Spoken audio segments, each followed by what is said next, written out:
Informez-vous en temps réel sur Reflet d'Afrique Télévision.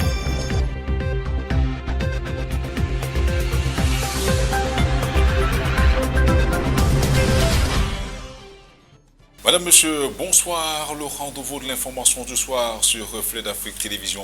Les titres du 20h de ce 6 juin 2020. Décès de Samuel Ouazizi, le chef de l'État camerounais, prescrit une enquête pour établir les circonstances réelles de la mort du journaliste présenté par le ministère camerounais de la Défense comme un logisticien de divers groupes terroristes opérant à Buea, dans le chef-lieu de la région du Sud-Ouest, et coordonnateur des opérations logistiques d'autres groupes terroristes opérant dans le département du Fako, département dont le chef-lieu est Limbé, dans le sud-ouest du Cameroun toujours. La société civile et les syndicats de journalistes disent non et veulent que toute la lumière soit faite autour de ce décès. 542,7 milliards de francs CFA, c'est la baisse que va subir le budget de l'État du Cameroun par rapport à la loi de finances initiale. Arrêtée avant la survenance de la pandémie du nouveau coronavirus à la somme de 4 951,7 milliards de francs CFA, il va désormais se situer à la somme de 4 409 milliards de francs CFA. Ce collectif budgétaire a été signé le 3 juin dernier par le président Paul Biya. Le continent africain devra avoir grimpé à 10 millions dans les 2 à 3 mois le nombre de ces tests pour la Covid-19 pour avoir une longueur d'avance sur le virus. Ce vœu pieux a été formulé il y a quelques heures par le directeur du Centre de contrôle et de prévention des maladies au cours d'une conférence de presse à Addis Abeba. Madame, Monsieur, voilà pour les titres de ce journal.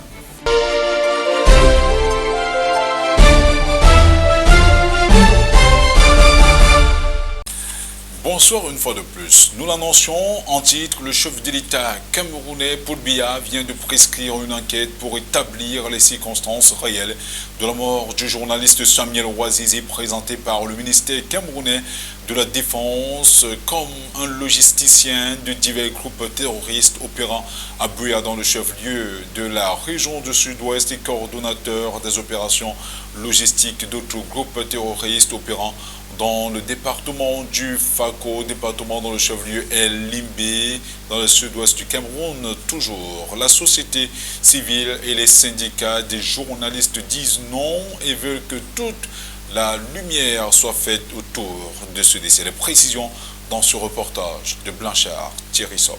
Annoncé le 2 juin 2020 par nos confrères d'Equinox Télévision, il faudra attendre 3 jours, soit le vendredi 5 juin 2020, pour que la mort du journaliste Samuel Ouazizi soit confirmée par le gouvernement camerounais.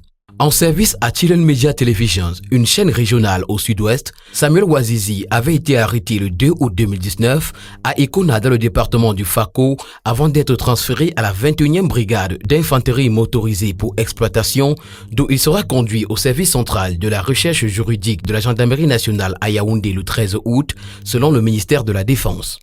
Le capitaine Cyril Atonfak-Guémo, chef de la division de la communication au ministère de la Défense, ajoutera que Samuel Ouazizi a rendu l'âme le 17 août 2019 de suite de sepsis sévère et non de torture ou de sévices corporels. Selon lui, la famille au courant n'aurait pas voulu récupérer depuis ce temps le corps de cet animateur qualifié de logisticien de divers groupes terroristes par le ministère de la Défense. Suite à l'annonce de son décès le 2 juin, le syndicat national des journalistes du Cameroun et l'association camerounaise des journalistes d'expression anglaise montaient au créneau le 3 juin pour dénoncer une détention préventive au secret. Sur son compte Twitter, Denis Kwebo, président du syndicat national des journalistes, réagira suite à la sortie du capitaine Cyril Atonfak en ces termes. Ouazizi n'a jamais été arrêté au cours d'une opération militaire, mais il a été appelé au téléphone alors qu'il était dans son lit pour être mis aux arrêts. Pour ainsi qualifier le communiqué du gouvernement sur la mort de Ouazizi de tissu de mensonges et d'ultime provocation. Dans l'avalanche des versions contradictoires sur les causes du décès entre les mains de l'armée camerounaise de ce journaliste, sa famille n'est pas passée par 4 chemins pour démentir l'information livrée par l'armée camerounaise et selon son frère cadet, la famille n'a jamais été informée de l'arrestation et du décès de Ouazizi. Dans ce jeu de ping-pong, l'ambassadeur de France au Cameroun, Christophe Guilou, dit avoir obtenu du président Paul Biya, au cours d'une audience ce vendredi au Palais de l'Unité, la promesse d'ouvrir une enquête suite à la disparition du journaliste Samuel Ouazizi. Le président Paul Biya a signé le 3 juin dernier un correctif budgétaire. Le nouveau budget de l'État du Cameroun va connaître une baisse de 542,7 milliards de francs CFA par rapport à la loi de finances initiale. Arrêtée avant la survenance de la pandémie du nouveau coronavirus à la somme de 4 951,7 milliards de francs CFA, il va désormais se situer à la somme de 4 409 milliards de francs CFA. Les détails avec Willy Kamazon-Fosso. Suivant le correctif budgétaire signé par le président de la République du Cameroun, son Excellence Paul Biya, le 3 juin dernier, le budget de l'État baisse de 542,7 milliards de francs CFA par rapport à la loi de finances initiale qui tablait sur un budget de 4 951,7 milliards de francs CFA. Le budget de l'État du Cameroun pour l'exercice 2020 a donc été révisé à 4 409 milliards de francs CFA, suivant une ordonnance signée par le président de la République du Cameroun, son Excellence Paul Biya. Le correctif budgétaire signé donc par Paul Biya revoit le budget de l'État adopté dans la loi de finances initiale en baisse de 542,7 milliards de francs CFA par rapport aux 4 951,7 milliards de francs CFA de la loi de finances 2020 promulgué le 24 décembre 2019. Le correctif budgétaire intervient ainsi dans un contexte marqué par la pandémie du coronavirus qui, à cause des mesures prises pour limiter sa propagation, a réduit le rythme de l'activité économique au Cameroun. Après la rentrée du 1er juin dernier au Cameroun pour les élèves du cours moyen 12e année classe 6 des écoles primaires ainsi que ceux des classes de terminale Upper 6 de l'enseignement secondaire, les élèves des classes de 3e, 4e année de l'enseignement technique et première ont également repris le chemin des classes dans le respect strict des mesures barrières contre la propagation du coronavirus. La ville de Maroua, dans l'extrême nord du Cameroun, n'était pas en reste. Notre reporter Amidou Kaou a suivi les leçons inaugurales de cette rentrée scolaire aux côtés du gouverneur de l'extrême nord, Midiawa Bakari. Son reportage. Après 11 semaines de trêve dues au Covid-19, élèves et enseignants renouent avec le chemin de l'école.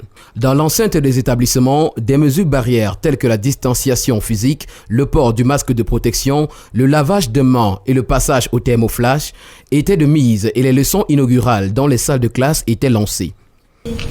Bon, pour cette rentrée scolaire, j'ai beaucoup d'appréhension parce que tout d'abord, il y a les distanciations sociales qu'on nous demande de respecter. J'ai d'abord été séparée de mes camarades et de ma soeur particulièrement. On nous demande de rester à des distances d'environ 1 mètre. Nous ne pouvons pas nous saluer, nous ne pouvons pas nous embrasser comme c'était pendant le premier trimestre. Et par rapport à l'administration du lycée, les dispositions particulières prises ont été la matérialisation de l'espace de la distanciation sociale tel que vous avez vu à l'entrée de l'établissement, à la disposition de plusieurs points de lavage de mains. Il y a les détergents également, il y a les liquides les gels hydroalcooliques. La satisfaction est visible aussi bien chez le corps enseignant que dans l'administration. Nous avons compris que nous devrions prendre des mesures conséquentes pour que la reprise du 1er juin 2020 à l'université de Maroua soit entourée de toutes les garanties possibles, à savoir la sécurité sanitaire, mais également la standardisation des activités académiques. Même son de cloche chez les étudiants de l'université de Maroua, où l'ambiance est tout aussi similaire en ce qui concerne les mesures barrières édictées par le gouvernement camerounais en vue de protéger les apprenants et les enseignants dans les campus. Ici, le recteur de l'université de Maroua, le professeur Idrissou Alioum, veille au grain et a rappelé aux étudiants le danger que représente cette maladie en insistant sur la distanciation sociale. Au sein du corps enseignant, un étudiant pas comme les autres, le gouverneur de l'extrême nord, Midiawa Bakari, qui s'est rendu au campus de l'université à Kongola pour évaluer les mesures prises par le recteur de cette institution. Le numéro 1 de la région se dit satisfait. Alors, nous sommes satisfaits de ce que nous avons vu et touché du doigt. Les étudiants et les élèves sont en classe. pratiquement les effectifs sont au grand complet. D'autre part, nous constatons que les mesures barrières sont appliquées. Le lavage des mains, la distanciation à un élève par banc et le port de masque qui est obligatoire. Dans l'ensemble, cette rentrée de juin pour ces deux phases se passe sans anicroche dans les établissements de la ville de Maroua. Restons dans la partie septentrionale du Cameroun pour souligner que la commune d'arrondissement de Garoua 1er vient d'adopter le compte administratif 2019. Giscard Bougné était aux côtés des conseils municipaux. Son reportage. La série d'adoption des comptes administratifs des communes du département de la Ménuée pour l'exercice 2019 est lancée depuis quelques jours. Après la commune d'arrondissement de Garoua 2e, c'est au tour de Garoua 1er d'examiner son budget pour le même exercice. Réuni pour le compte de la 30e session ordinaire il y a quelques jours, le conseil municipal de la dite commune a examiné au fond les comptes de l'exercice 2019. Dans un climat serein, le corps délibérant a donc apprécié et donné quitus à la gestion administrative du nouveau maire, Alioum Garga, et le compte de la gestion du receveur, Madame Djidja Ramatou. Il en ressort substantiellement que les recettes recouvrées sont de l'ordre de 696 102 600 francs CFA, soit un taux de recouvrement de 77%. Un compte administratif qui retrace l'exécutif du budget de cette municipalité pour l'année écoulée, à titre de rappel, initialement voté en recettes et en dépenses à la somme de 490 millions de francs CFA, le budget de la commune a été modifié et rééquilibré suite aux apports des crédits transférés et autres autorisations spéciales en recettes et dépenses à la somme de 895 533 804 francs CFA. En procédant par les lectures des procès-verbaux des derniers conseils consacrés au vote du budget et les rapports des différentes commissions, Affaires sociales, droits de l'homme et des personnes vulnérables, infrastructures et finances, les 35 nouveaux conseillers de la commune de Garoua 1er ont débattu sur tout ce qui peut contribuer au développement de leurs arrondissements, les voies et moyens pour davantage accroître les recettes et améliorer le cadre de vie des populations. La construction des écoles, des forages, des latrines, l'équipement des salles de classe en table-banc, l'entretien de la voirie urbaine et réfection des routes sont entre autres les priorités du nouvel exécutif communal pour les 5 prochaines années. Le représentant du préfet de la Ménuée qui assistait à cette session a apprécié le déroulement des travaux et la détermination du jeune maire ainsi que son équipe pour les efforts consentis depuis leur entrée en fonction. Martial Mout Mbaté, deuxième adjoint préfectoral de la Ménuée. Si l'on note des changements notables pour le développement de la ville, il faut cependant reconnaître que beaucoup reste à faire.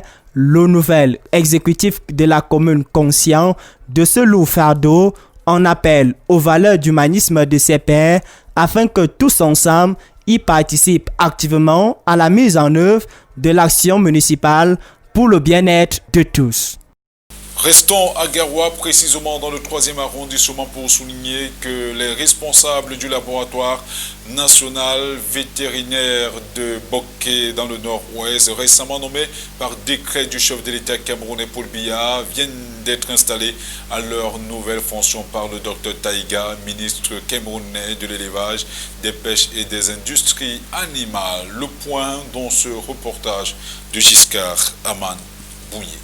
Travailler main dans la main pour le développement du secteur rural en général et la protection sanitaire en particulier, veiller à l'exécution de toutes les missions et s'assurer du strict respect des orientations gouvernementales telles que la production suffisante des vaccins et produits biologiques, la diversification de la gamme de vaccins pour l'adapter à l'évolution de l'économie du pays, la mise en place en interne d'un dispositif commercial approprié qui implique le secteur privé national, telles sont les missions qui viennent d'être assignées au top management du laboratoire national vétérinaire de Bogley.